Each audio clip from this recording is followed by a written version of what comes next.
Hello दोस्तों, अगर आप अपने आसपास किसी से भी थोड़े बहुत इंटेलिजेंट आदमी से ये पूछते हैं कि मेरे पास पैसे हैं और मुझे कहाँ इन्वेस्ट करना चाहिए, तो सारे के सारे लोग यही नंबर 1 एडवाइस देंगे कि रियल एस्टेट में इन्वेस्टमेंट करो या ज़मीन या फ्लैट खरीदो। लेकिन क्या हो कि मैं आपको बताऊं कि आपको अच्छा पैसा बनाना है तो आप रियल एस्टेट में इन्वेस्टमेंट ना करें, ज़मीन ना खरीदें। ज़्यादातर आम लोग यही सोचते हैं कि पैसा है तो ज़मीन या फ्लैट खरीद लो जिससे मेरा पैसा और बढ़ेगा, पर ये आपके पैसे के लिए और आपके लिए बहुत ज़्यादा खतरनाक और घातक है। इसके लिए मैं आपको 3 डिसएडवांटेज बताऊंगा। फर्स्ट डिसएडवांटेज, पहला घाटा ये है कि जब हम लोग ज़मीन खरीदते हैं तो हम ज़मीन का तो दाम देते ही हैं, साथ में उसके साथ रजिस्ट्रेशन का अलग से पैसा देना होता है जो कि 1 से 1.5 लाख तक का होता है। और जब आप बेचते हैं तो ये दिया हुआ पैसा आपको कोई रिटर्न नहीं देता, क्योंकि ये पैसा आपको कभी वापस नहीं मिलेगा। तो ये आपका एक्स्ट्रा और घाटे का खर्चा हो गया।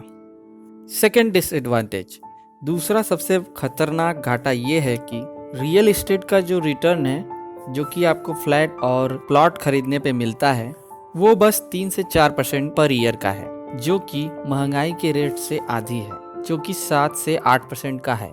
यानी महंगाई 7 से 8% से बढ़ती है, जबकि आपके दिए हुए पैसे की वैल्यू 3 से 4% तक की ही बढ़ती है। यानी आपको रियल एस्टेट में इन्वेस्टमेंट करने का यही फायदा हुआ कि आपका पैसा बजाय 7 से 8% के वैल्यू खोने के 3 से 4% की वैल्यू खो रहा है। तो कोई ये बिल्कुल नहीं चाहेगा कि उसका पैसा अपनी वैल्यू खोए या उसके पैसे की वैल्यू कम हो। थर्ड डिसएडवांटेज, तीसरा डिसएडवांटेज आपके पैसे के लिए कम और आपके लिए ज़्यादा खतरनाक है। ज़्यादातर लोग ये सोचते हैं कि ज़मीन या प्लाट की वैल्यू हमेशा बढ़ती रहती है, जो कि गलत है, क्योंकि अक्सर रिसेशन यानी मंदी के समय रियल एस्टेट की वैल्यू गिर जाती है। और ये उन लोगों के लिए ज़्यादा खतरनाक है जिन्होंने लोन पे ज़मीनें खरीदी हैं, जिन्हें किसी भी हालत में बैंक को ईएमआई देना ही पड़ता है।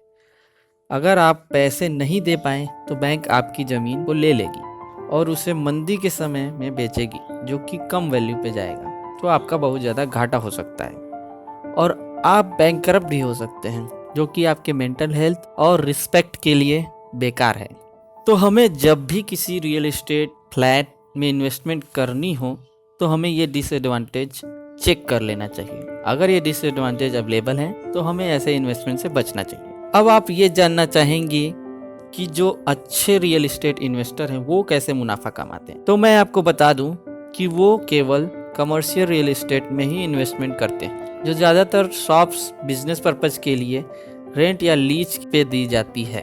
तो हम जैसे आम लोगों के लिए अच्छा यही है कि हमें पैसे को एफडी में रख देना चाहिए, जो कि 6 से 7% का जनरली रिटर्न देते हैं, या फिर हमें अपने कुछ पैसे को पैसिव म्यूचुअल फंड में दे देना चाहिए, जो कि आपको 10 से 12 या कभी कभी 12 से 15% का रिटर्न देता है।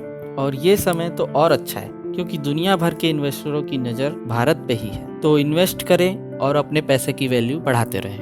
धन्यवाद।